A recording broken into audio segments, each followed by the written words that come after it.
And now, Vivian's going to talk about how to take a flying leap. No word is an island. Justin Vivian Bond.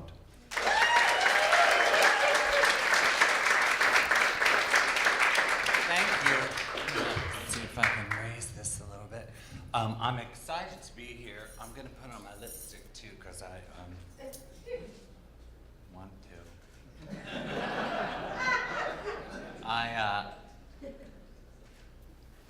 Well, when I mean, I get emails and I don't really like them, but I read them, and so I got asked to do this DIY thing by Elizabeth, and so I think you initially asked me to do something about glamour or whatever, and so I had initially thought, well, maybe I could do a thing where I would tell everybody how to do a French twist, because they wanted me to do it for 20 minutes. So you just take your hair and you twist it up like that, and then you take one bobby pin and you put it down through, and then you take a second bobby pin and you put it up through. And then you have a French twist. But that didn't take 20 minutes, did it? So I thought, okay, well, maybe I'll talk about my process, because I was in a cab one time with my friend Michael Cavadias after doing a show, a performance, and he said, "Girl, you're such a good writer." And I said, "I don't write, I just make things up." And he said, "That's writing." So that was a real eye-opener for me. And I was like, oh, well, just making things up is writing. I'm a pretty good writer, I guess.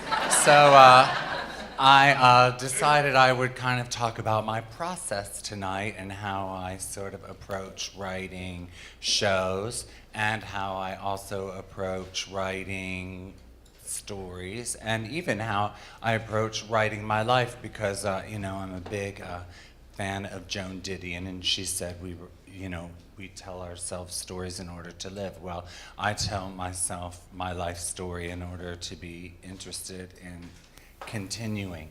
So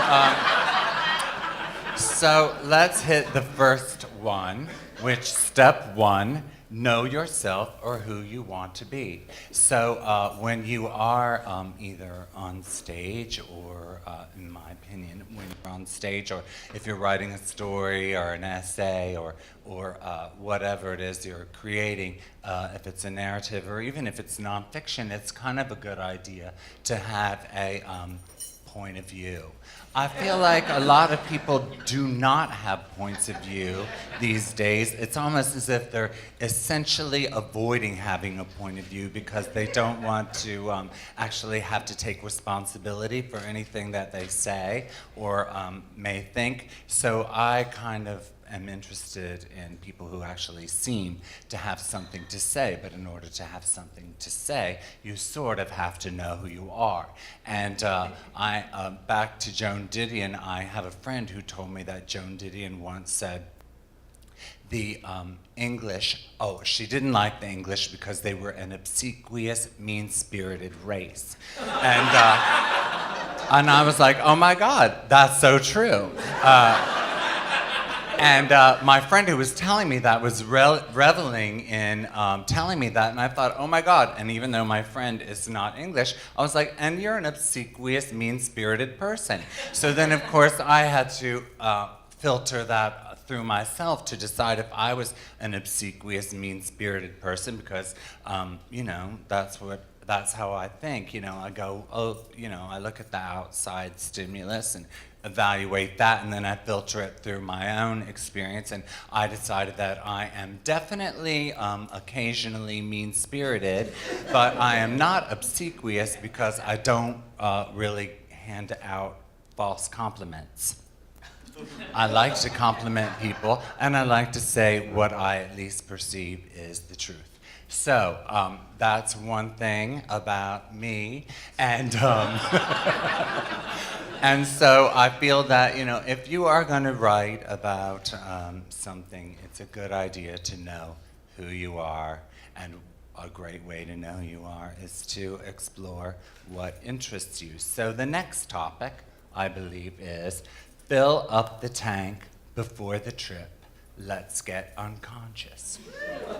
So if you are going to be the sort of person who is willing to take a flying leap, one of the things that you have to do is to trust your own instincts, and you also have to have, I think, a kind of a breadth of experience and knowledge, and not judge yourself too harshly.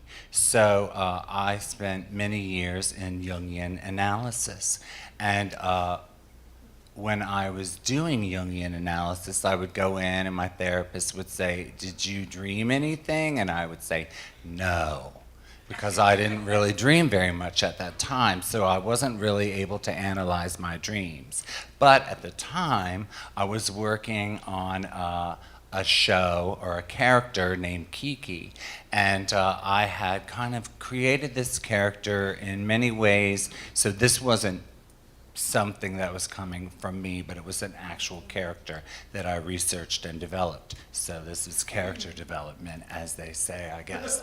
So I had done a lot of research about the history of cabaret, and I was very interested in the people who were cabaret artists or nightclub performers in the 50s and 60s, because they were kind of at the top of their game, if you will, and they were very hip, very cool, they were making a lot of money, and then all of a sudden the Beatles and rock and roll came along and they were done. They went from being these huge sort of stars on television and live venues to being nobody almost overnight.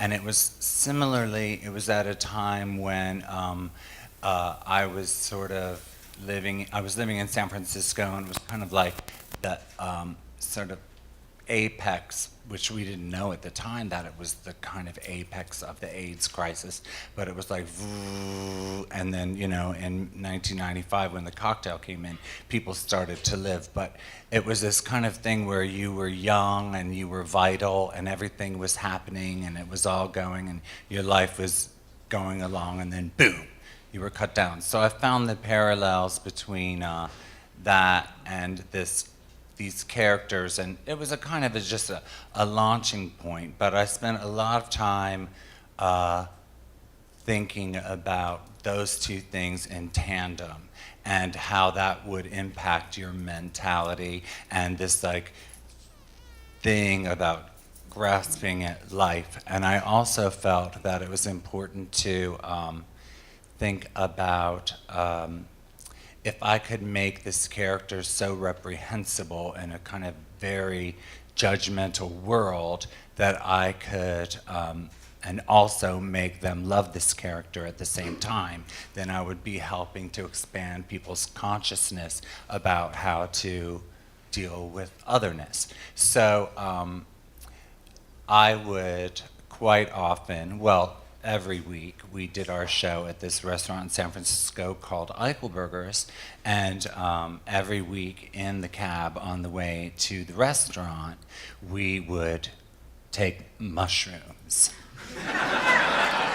And we did maybe 2 or 3 sets, maybe one at 10, one at 11, and one at 12, or might have been a little bit later, but we would basically walk in the door of the place in character, and we would leave the venue still in character. And I never broke character, and when I was there, and even a girlfriend of mine once came up to me and said, "Kiki, I am having my period. You have a tampon?" And I was like, "Sure, sweetheart." And I reached in my purse and brought one out, and it wasn't until she got back from the bathroom that she was so shocked, because she had forgotten I was Kiki, and then she realized that why would I have a tampon? And I was like, well.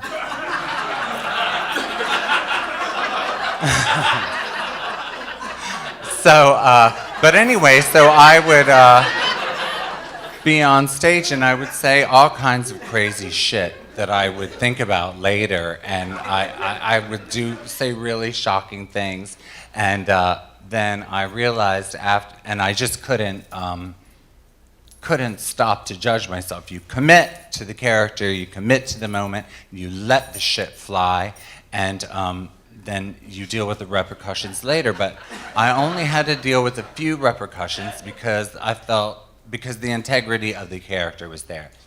One time some people walked out because it was when that Polly Klaas, that Winona Ryder kidnapping overlappage thing happened, and it was like this celebrity kidnapping story. So everybody was, freaking out about this young white girl who had been kidnapped from her family room during a slumber party. And I was saying, that other people were kidnapped all the time, other children, why was it, this one? And then, of course, being on shrooms and drunk and being geeky, I said, let's face it, ladies and gentlemen, Polly's dead. She's in a shallow grave next to the highway somewhere. And a bunch of people got up and walked out.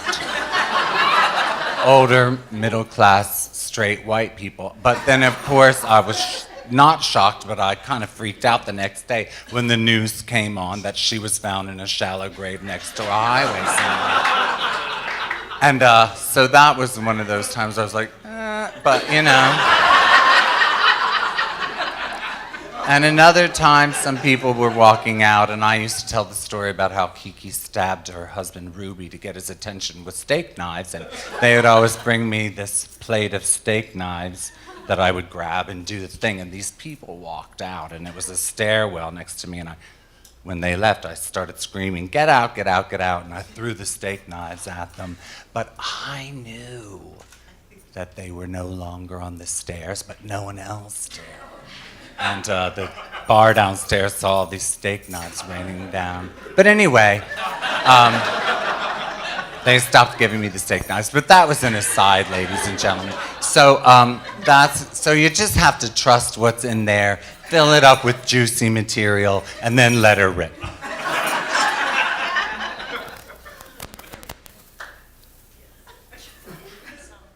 The next one, step 3, the surrealist manifesto. Nothing makes sense anyway, so whatever. So sometimes people will ask me to write for something. They'll call me up and say, will you write for our magazine, or will you write for our journal? And they'll sometimes be presumptuous enough to present a topic. And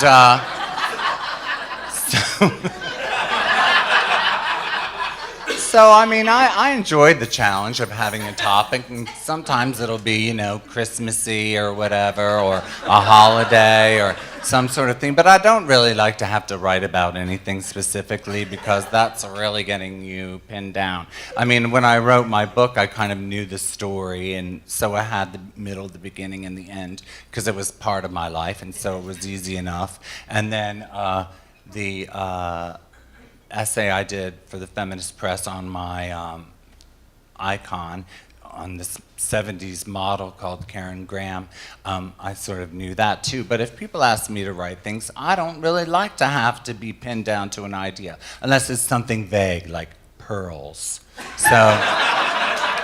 So I did an essay for Document magazine on pearls, which was really good. And another time, this magazine in London asked me to write about Christmas. So I wrote about some sort of lesbian breakup over the Christmas holidays.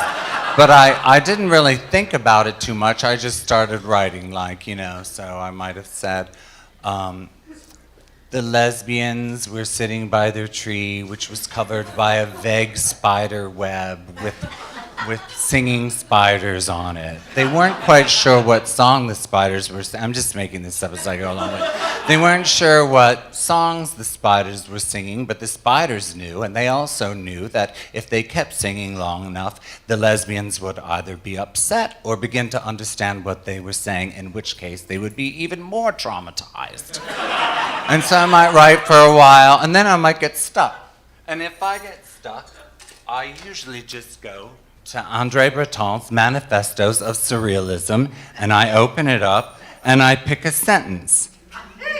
So I just finished, they might be even more traumatized. In the grounds where there was no longer a single couple who had drawn apart, the icy raves as a false sun of that hour, veritable paths of pearl, had only thieves who had been attracted by the luxury of this life to daze.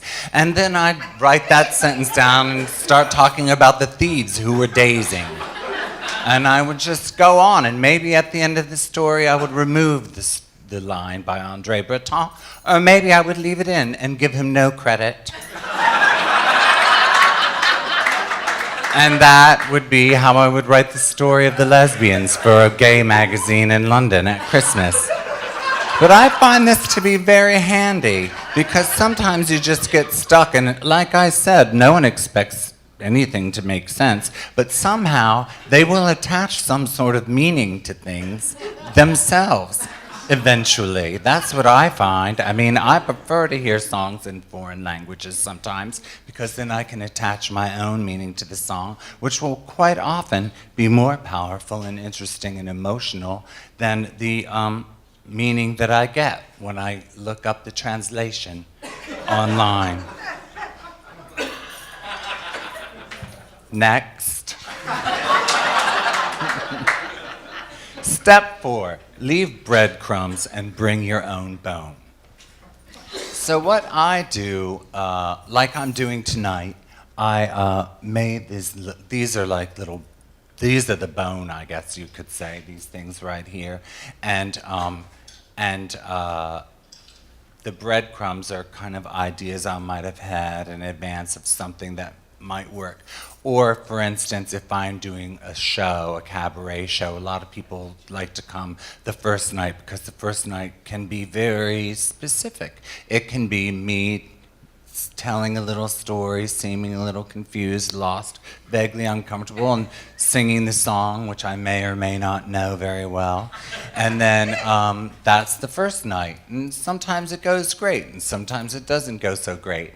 But then the next time, it's a little bit improved, and that's how it goes. But I think it's important to evolve, and I think one of the great things about not trying to be perfect all the time is that as you get older, you become even better at what you're doing instead of being so uptight about being perfect. So I have usually got an outline of ideas, and maybe that outline is punctuated by a group of songs. And I might think, well, in between these two songs, I'll talk about this. And then whatever it is, if I'm fortunate enough to remember what it was, then I'll talk about that. And then that might be interesting, or it might not. But as I'm talking about it, I'll digress, and I'll think about my digression, and I'll talk about it. But the thing is, if you're digressing from a theme, then odds are the digression has something to do with what you were talking about in the first place, and you can work your way back to it. And then everybody will think that you're brilliant because you lost your train of thought and you came back to it and tied it all up in a nice little bow, and it makes perfect sense. And they're kind of shocked that something as seemingly unconnected as bipolar disorder and a Christmas candy at a church in 1972 could have absolutely the same resonances and actually illustrate and make a point so much more strongly than it would have been if you just told one or the other story individually. And then you sing a song. And so so I thought, whenever I get confused or lost and I want to sing a song, I'll just do a Joni Mitchell number. And I even put it in here, I'll sing this Joni Mitchell thing a cappella. I'm so dry, though. But here's the thing also. I'm very dry because it's very warm in here. And I had my first Tinder date earlier today. And I was a little nervous about it because I haven't had sex in a while, and I was like, well, it might go well. What if we have sex? Well, I'll just take this Vicodin so I don't get overwhelmed.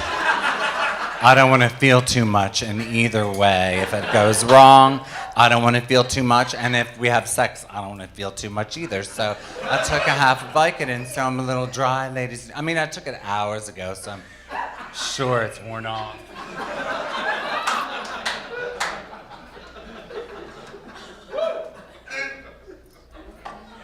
But I think it's unnatural to try to live in the world that we're living in right now without pharmaceutical help.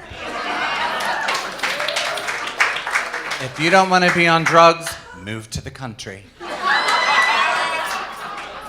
So I thought, oh, well, I'll just sing this song because it's got something to do with everything eventually, because it's got so many lyrics. It's this Joni Mitchell song that I always sing when I'm in the shower.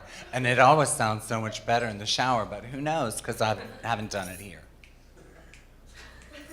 I'm down to roll a dime, stuck in the slot that's hot. I keep hearing bells all around me, jingling the lucky jackpot. They keep you tantalized, they keep you reaching for your wallet here in Fool's Paradise. I talked to a cat from Des Moines, he said he had a cleaning plant. That cat was clanking with coin, well, he must have had a genie in a lamp. 'Cause every time I dropped a dime, I blew it. He kept ringing bells, nothing to it. He got 3 oranges, 3 lemons, 3 cherries, 3 plums. I'm losing my taste for fruit, watching the dry cleaner do it. Like Midas in a polyester suit. It's all luck, it's just luck. You get a little lucky and you make a little money. So clearly she must have... Thank you. I mean, Joni's not all about linearity either. So that is 5. If you don't stop yourself, gravity will splat. And so that is the scenario where you somehow have to have an ending. That is the thing that people get disappointed by so often, is the ending, ladies and gentlemen. And I just found this quote also. This is an actual Breton. Less time than it takes to tell, fewer tears than it takes to die. I have counted everything, and there you are. That's a fantastic ending, ladies and gentlemen. So I'm just going to leave it at that. And then Mike Albo can come up, and we'll have a conversation. And I'll have that white wine now.